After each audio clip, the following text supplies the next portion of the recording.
Welcome back to Princess Chess Corner, the only chess show brave enough to ask why the queen gets all the drama and the princess is not even on the board. Today, we are keeping it simple. Real chess.com board, real human mess, and one lesson. Before I do anything shiny, I have to ask, what is attacking me? What checks exist?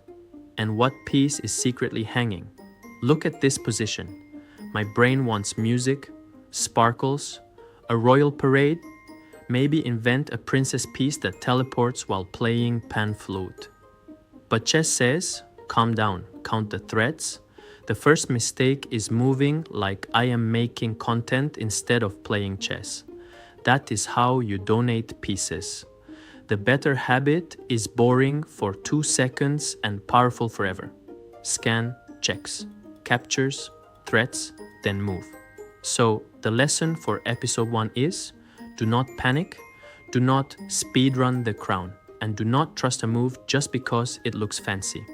If you want Florian to learn openings, tactics, endgames, or the illegal princess piece gambit next, tell me in the comments.